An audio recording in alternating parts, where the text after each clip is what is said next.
देवराजेंद्र ने कहा, यहाँ नहीं, हम तुम्हें देवलोक में अमरावती में दिव्यास्त्रों का अभ्यास काफी दिन तक देवताओं से प्राप्त कर रहे हैं अर्जुन। देव समुदाय पूजन कर रहा है अर्जुन का बड़े ऋषि देख रहे हैं। फिर इंद्रदेव के यहाँ 5 वर्ष तक अर्जुन ने निवास किया। बहुत से दिव्यास्त्रों की उनको शिक्षा दी गई। कुंती नंदन नित्य शिक्षा ग्रहण करके फिर संध्या काल में सिंहासन पर बैठ करके नृत्य गान वाद्य आदि जो गंधर्व करते देखते थे।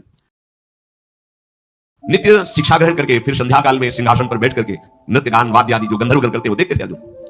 एक दिन अर्जुन सभा में बैठे हुए थे तो देखा कि उर्वशी बार बार अर्जुन की तरफ देख रही है। अर्जुन की भी दृष्टि नख से सिक तक उर्वशी पर जाती है। बार बार उर्वशी, देवराजेंद्र पार्श्व में बैठे थे, देखा अर्जुन की दृष्टि और उर्वशी की दृष्टि, बड़े प्रसन्न है। चित्रसेन गंधर्व को बुलाया और कहा, गंधर्वराज जाओ उर्वशी को आदेश करो कि अर्जुन की सेवा में उपस्थित हो। मैंने देखा कि अर्जुन का चित्त भी लुभायमान हो रहा है और उर्वशी की भी दृष्टि अर्जुन पर है, इसलिए जाओ, उसको मेरा आदेश है वो अर्जुन की सेवा में उपस्थित हो। तथास्तु, ऐसा कहकर चित्रसेन उर्वशी के पास गए। उर्वशी ने प्रणाम किया चित्रसेन को, कैसे आगमन हुआ, तो उन्होंने कहा कि पाकशासन भगवान देवराजेंद्र का आदेश है, आप अर्जुन की सेवा में उपस्थित हो। उर्वशी बहुत आनंदित हुई क्योंकि वो अर्जुन के दर्शन से ही लुभायमान हो गई थी। कैसे हैं अर्जुन? जिस उर्वशी को देखकर बड़े बड़े महात्मा भी लुभायमान हो जाते हैं, वो उर्वशी अर्जुन को देखकर लुभायमान हो गई। ये भगवान नारायण से प्रकट की गई है। भगवान नारायण ने अपनी जंघा में से चित्र बनाया तो उससे उर्वशी प्रकट हो गई जब कामदेव विजय के लिए गए थे। स्वर्ग के एकमात्र सम्राट का कृपा प्रसाद मैं अभिनंदन करती हूँ। मैं तो चाहती ही थी कि अर्जुन के समीप मुझे जाने का आदेश मिले, बिना आदेश के नहीं, मन के समान इनकी गति है, जहां जाना है वो वहीं पहुंच गए। पांडु कुमार अर्जुन के महल में प्रवेश हुआ उर्वशी का। द्वारपाल से सूचना दी कि अर्जुन को सूचना दो कि अप्सराओं में श्रेष्ठ उर्वशी देवराजेंद्र की आज्ञा से आपकी सेवा में उपस्थित हुई है। यहां हम बताना चाहते हैं कि भगवान श्री कृष्ण का भक्त कितना हृदय से बलवान होता है। मतलब यहां जो बात है वो बहुत बड़ी बात है। अर्जुन तुरंत निकले, देव देखा उर्वशी को, नेत्रों से पहले प्रणाम किया, फिर समीप जाकर के जैसे पंचांग गुरुजनों को प्रणाम करते से घुटने टेककर उनके चरणों में जल गई उर्वशी। ये क्या है? क्योंकि वो दूसरे भाव से आई हुई थी। देवराजेंद्र का आदेश है, उसका तुम्हें भी पालन करना चाहिए। स्वर्गलोक की दिव्य सुंदरी उर्वशी की बात सुनकर अर्जुन ने कान में उंगली डाली। नहीं नहीं, एक शब्द भी ऐसा मत निकालना जो मैं सुन ना पाऊं। हे सौभाग्यशालिनी, मैं जो बात कह रहा हूं तुमसे ध्यानपूर्वक सुनो। जैसे गुरु पत्नी सदैव पूज्या होती है, ऐसे ही आप हमारे सामने पूज्य हो। जैसे माता कुंती पूज्या है, वैसे ही तुम हमारे सामने पूज्य हो। जैसे माता सची पूज्या है, वैसे ही तुम हमारे सामने पूज्य हो। एक भी शब्द को ऐसा न निकाल देना जो मैं सुन ना पाऊं। उर्वशी ने कहा, तो आप बताओ फिर मेरी तरफ क्यों देख रहे थे, सभा में क्यों देख रहे थे? हाँ, मैं तुम्हें सत्य कहता हूं, तुम महाराज पुरुरवा की सेवा में थी और पुरुरवा हमारे पूर्वज है। तो मैं यही देख रहा था कि यही देवी हमारी पूर्वज है जिससे हमारे वंश का प्रादुर्भाव हुआ। ये मैं बार बार देखकर तुम्हें मानसिक प्रणाम कर रहा था। हे आनंदमयी देवी, तुम पूर्ववर्ष की जननी हो, इसलिए कुंती माता से बिल्कुल हल्का भाव हमारे हृदय में नहीं आ सकता। कुंती माता से बढ़कर मैं तुम्हें पूज्य भाव से देखता हूं, अन्यथा कोई शब्द नहीं, अन्यथा कोई चेष्टा नहीं। मैं तुम्हें गुरु भाव से देख रहा हूं, आप हमारे वंश को उत्पन्न करने वाली है। उर्वशी ने कहा, तुमने हमारे हृदय को जलाया।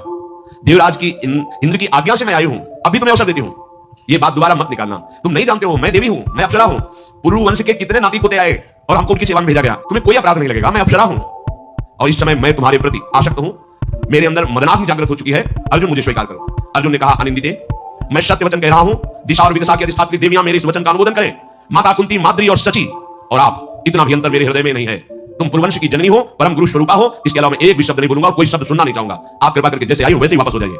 अर्जुन की बात सुनकर के उर्वशी क्रोध से कांपी, कामा संजायते क्रोधा, भयंकर क्रोध उत्पन्न हुआ और टेढ़ी नजर करके कहने लगी, तुमने ऐसा ही समझ लिया कि हम आए तो तुम स्वीकार करो या ना स्वीकार करो। जाओ, मैं तुम्हें शाप देती हूं, नपुंसक हो जाओ। बहुत बड़ी ये बात है। जाओ, मैं तुम्हें शाप देती हूं, नपुंसक हो जाओ, पुरुषत्वहीन हो जाओ, तुम्हारे अंदर पुरुषत्व ना रहे। अर्जुन वैसे ही प्रणाम की मुद्रा में खड़े हैं और अंतर्धान होकर चली गई।